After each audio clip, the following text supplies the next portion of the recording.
simulation is nearing the end.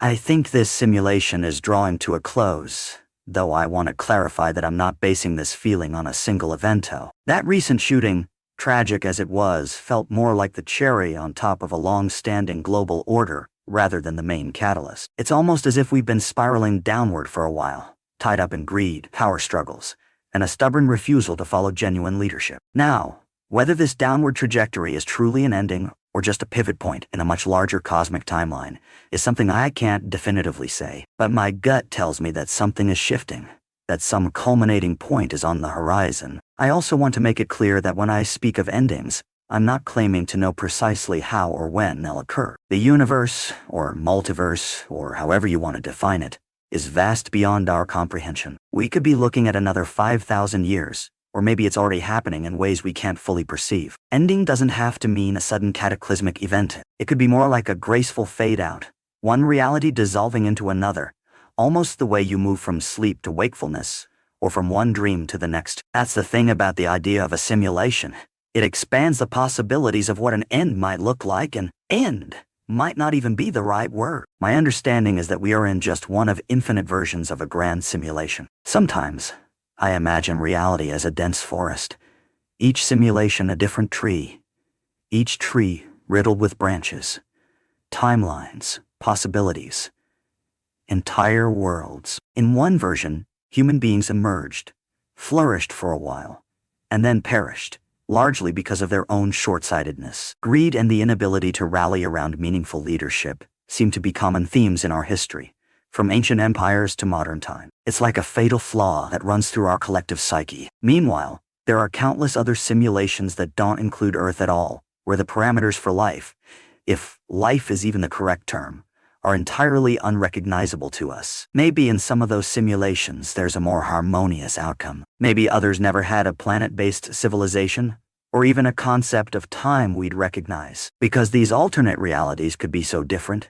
it's humbling to consider that we may be just one minuscule speck in an ocean of infinite possibilities. We tend to think of ourselves as pivotal, as though our story must be the central drama in the universe. Yet, if reality is indeed structured as a vast array of simulations, each branching out in endless directions, we might be a footnote, or even just a line of code, in a sprawling cosmic experiment. That realization doesn't have to be depressing.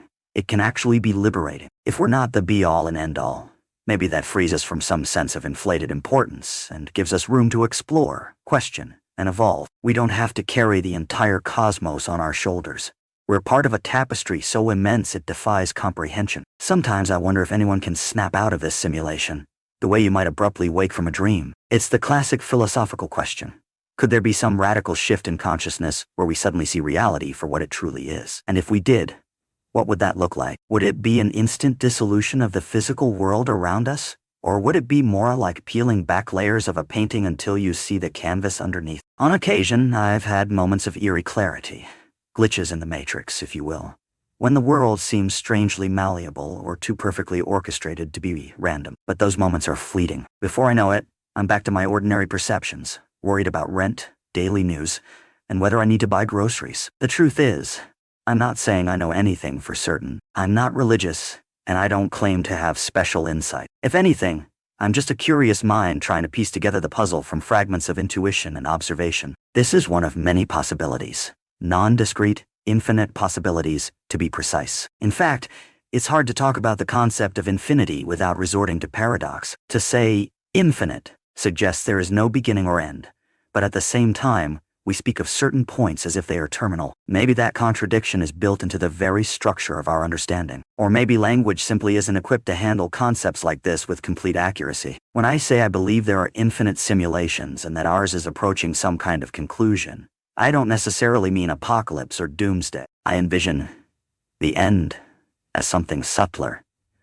Maybe a metamorphosis, a shift in the code that forms our reality. This could happen tomorrow or millennia from now. And I'm not defining exactly what that ending entails. Could it be mass extinction, a sudden jump in human evolution, a quiet merging with another realm, even a slow fade into cosmic oblivion? Our biggest mistake might be assuming the end must be grand and Hollywood-worthy. Reality has a funny way of defying our expectations, often leaning towards subtlety where we crave spectacle. We're so full of certainty sometimes, quick to dismiss unusual ideas or brand them as conspiracy theories. Yet if we're indeed in a simulation, almost any notion about what's real or possible might be up for grabs. The lines between science, spirituality, and myth might blur, revealing deeper layers that don't neatly fit into categories we've created. We live in a world where quantum physics already suggests phenomena that contradict everyday intuition.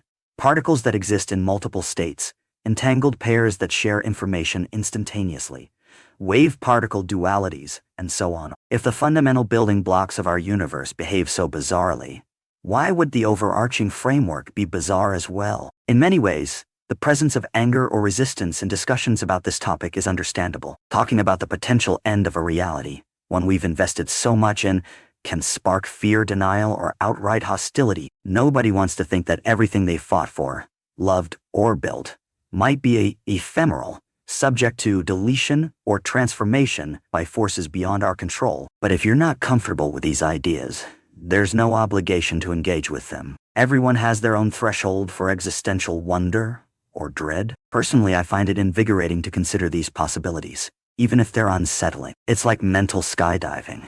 You leap into the unknown just to see what it feels like. I do admit there's an inherent paradox in believing we might be at the cusp of a grand finale, yet also suspecting we have little control over it. If it's all code, all predetermined or spontaneously generated by some cosmic mainframe, what can we do? On a human level, we try to govern ourselves, follow leaders, often the wrong ones, and chase after better tomorrows. But maybe the simulation's code includes the inevitability of corruption, conflict, and short-sighted governance. Perhaps these elements are not flaws but features, lessons built into the system for us to navigate. Alternatively, maybe we're failing the test, and the system is on the verge of a reboot. The idea that humans existed and perished in this particular branch due to greed and the inability to unite under strong leadership rings disturbingly true. If we look at our history, we see countless empires and civilizations that rose to greatness only to collapse from within. Greed, corruption, betrayal, these threads are woven into our collective past. From ancient Mesopotamia to modern superpowers,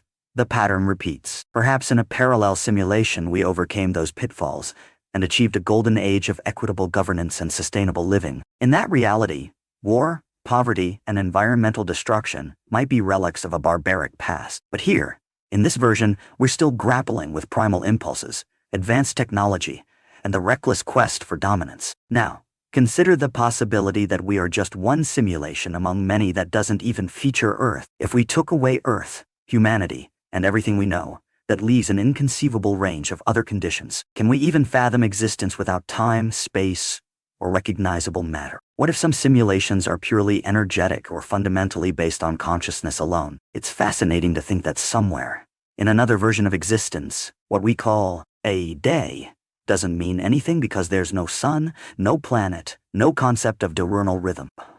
Or maybe there's a form of life that experiences decades in what amounts to our second. Endless permutations exist if you accept the infinite simulation theory. I'm not here to convert anyone or insist that my viewpoint is correct. I'm just sharing a perspective that resonates with me at this moment. It's entirely possible that I'm wrong, that this reality is the only one, that we're on a linear path from creation to destruction, and that the end will be final. Or maybe there's something else entirely going on, something that neither the simulation argument nor standard religious doctrine can fully capture. After all, humans have a long history of grappling with existential mysteries, often constructing elaborate belief systems to answer the unanswerable. Yet even our most refined theories can feel like child's play next to the immensity of the cosmos. If I'm being honest, I sometimes hope that a single person can indeed wake up from the dream. Wouldn't it be extraordinary if someone learned how to exit the simulation or gain mastery over its code? Not in a messianic sense, but more like an explorer pushing the boundaries of known experience. Imagine the revelations they'd bring back,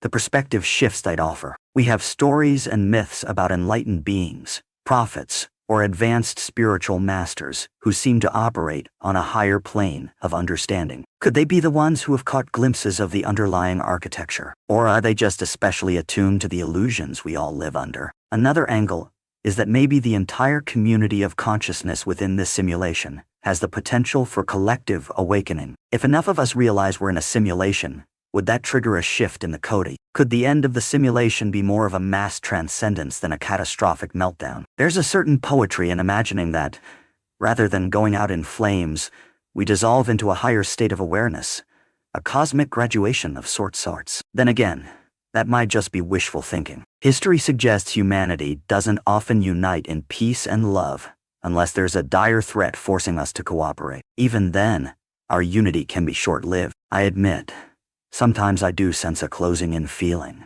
like the walls of our shared reality are tightening. It's subtle.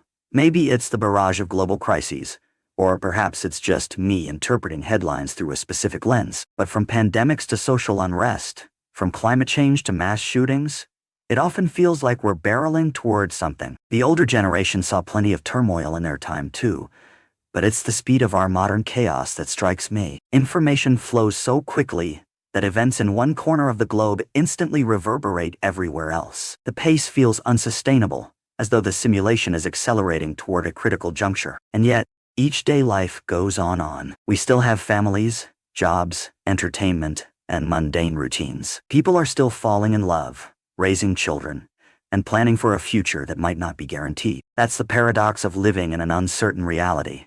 We must navigate the tension between existential dread and the daily comforts that make life worth living. Perhaps that's why the concept of a simulation is both intriguing and terrifying. It calls into question all the structures we rely on: governments, cultures, relationships, even the laws of physics, implying that they could be ephemeral. But ephemeral doesn't automatically mean meaningless. Even if we're code, that code can generate experiences of love, joy, and connection that feel profoundly real to us. Sometimes I think about how many stories, myths, and legends depict a great ending. Ragnarok, Armageddon, Kali Yuga, or even the more modern fantasies about aliens or zombies. They all revolve around an apocalyptic shift. In some myths, the world is reborn afterward. In others, the world simply ends. If these stories recur across cultures and epochs, maybe they're reflections of a deep-seated intuition that all realities, no matter how stable they seem, eventually transform or conclude. One culture's prophecy could be another culture's glitch in the matrix. If everything is cyclical,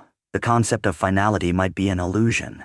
One loop ends, another begins. That cyclical viewpoint aligns with the idea of infinite simulations, each an iteration that may or may not remember what came before. Whether or not we're near the end, I personally find it healthier to remain curious rather than fearful. Curiosity opens doors to conversation, exploration, and creative problem-solving. Fear closes them. If indeed we're approaching some grand finale or shift, perhaps we can meet it with a spirit of inquiry rather than panic. Even if we can't change the outcome, we can change our attitude toward it. If the simulation is code, then maybe the consciousness within the code matters. Maybe it shapes how that code runs, how it evolves, and how, or when, it concludes. In that sense, you could argue that even acknowledging the possibility of a simulation can subtly alter the simulation itself, like a self-referential system that adapts once it's observed. So when I say, I think this simulation is nearing its end, I don't necessarily want to paint a picture of doom. I'm suggesting that we might be on the threshold of something different. That difference could be large-scale upheaval, a cosmic change in the environment, or a shift in our collective mindset. It could also be so gentle that most people never notice until long after it's done. The timeline is fuzzy. Ending could be thousands of years away, or it could be next week. The truth is, I don't know, and I'm wary of those who claim absolute certainty about it. History is littered with failed prophecies from people who were sure the end was nigh. Now, about this sub and the people in it, I know these thoughts can ignite strong reactions. Some find them fascinating, others find them ridiculous or irritating. That's all good. We each gravitate toward ideas that resonate with us. If this doesn't resonate with you, there's no obligation to stick around. Write your own post. Shape your own perspective. That's the beauty of open forums and the free exchange of ideas. Everyone is free to present their angle. Anger often arises when people feel their core worldview is threatened, which is understandable. We cling to what we think we know. But for me, exploring the simulation concept is not about discrediting anyone's worldview. It's about considering alternatives that might stretch my own. I also realize some might say, if you think it's all code, why bother with anything? My response is that code or not, we're here, experiencing something that at least feels real. We have relationships, art, laughter, and heartbreak. We learn and grow, stumble, and succeed. Whether we're living out a predetermined script or co-creating the world with every choice, it still matters how we treat each other. Even if everything is ultimately an illusion, the impact we have on one another in the here and now can't just be dismissed. Code or no code, kindness has real consequences. Someone feels less alone, less hurt. That counts. At least to me, one of the most captivating possibilities is that an end might simply be a gateway to a new beginning, like a seamless transition from one simulation to another. Imagine if, at the moment of collapse or fade out, we barely notice the shifting. Suddenly, the rules of physics might change a bit, or the social structures we've taken for granted might rearrange themselves. Maybe we'd chalk it up to an evolutionary step, or label it as a spiritual ascension, or dismiss it as a glitch. Think about how certain historical leaps have felt almost magical in hindsight. The Renaissance, the Industrial Revolution, the digital age. Each was, in its own way, a radical transformation of the world's operating system. Now imagine that multiplied by a cosmic factor of 1,000,000. As I mention these possibilities, I'm not doing so to claim I've had a revelation or a vision. I'm simply letting my mind wander across the cosmic chessboard, picturing different moves and outcomes. Some might call it daydreaming or speculation, but I see it as an important mental exercise, one that keeps us open-minded and imaginative. After all, nearly every major breakthrough in science or philosophy started as a hypothesis that sounded outlandish at first. The idea of the Earth revolving around the sun once threatened to upend the established order. Why should the simulation idea be so quickly dismissed? Perhaps it will turn out to be an incomplete metaphor, or maybe, centuries down the line, it will be regarded as an obvious truth. In the meantime, we go on living. We watch the news, engage in politics, pay our bills, and occasionally get lost in existential pondering about what lies beneath it all. The possibility that we're a speck in an infinite field of simulations doesn't necessarily negate the value of our experiences. On the contrary, it can lend them a certain poignancy, a fragile beauty that arises from recognizing how fleeting everything might be. If the simulation is nearing its end, each moment becomes more precious, each connection more meaningful. And really, maybe the greatest lesson in all of this is that it's okay not to know. Embracing uncertainty can be oddly comforting. We don't have to box ourselves into a rigid worldview. We can entertain the notion of multiple simulations, timelines, endings, and beginnings without demanding concrete proof or offering unconditional belief. This middle ground of curiosity is a liberating place to be, a space where wonder thrives. So, here we stand, on the precipice of what may or may not be a cosmic shift. We might be nearing a grand finale, or we might just be swirling through another chapter in an unending story. Perhaps the end is an illusion, and reality is more like a Mobius strip, looping back into itself endlessly. We can't definitively say, but if you're inclined to think about these things, don't let naysayers crush that curiosity. Ideas, even speculative ones, are the seeds of growth now. If you find the notion that this simulation is nearing its end compelling, or if you find it absurd, that's perfectly fine. Write your own exploration, critique, or expansion. The conversation itself is part of what keeps us human, or code-based consciousness, depending on your perspective. In closing, I'll reiterate that I'm not offering predictions or prophecies here. I'm floating a theory, a scenario that resonates with my intuition at times. We exist in one of infinite versions of a grand simulation, and this particular version might be wrapping up, or might simply be evolving into something new. Whether it's 5,000 years from now or 5 minutes from now, I can't say. We might fade into an adjacent reality, or we might see a dramatic finale. If you ask me to define the moment of transition, I can't. If you ask me what happens afterward, I don't know. But that doesn't make the inquiry any less fascinating. Ultimately, the beauty of exploring such ideas is that it opens our minds to the vastness of possibility. If there are indeed infinite simulations, then our petty squabbles and obsessions may be less significant than we imagine. That realization could either lead us to nihilism, or, paradoxically, inspire us to live more fully, more creatively, and more compassionately. For my part, I choose the latter, because if this ride is coming to an end, I'd at least like to enjoy the journey, reflect on its mysteries, and maybe even share a few thoughts with fellow travelers along the way. If that resonates with you, stick around and keep the conversation going. If not, there's an entire universe of other topics to explore, and that too is exactly as it should be.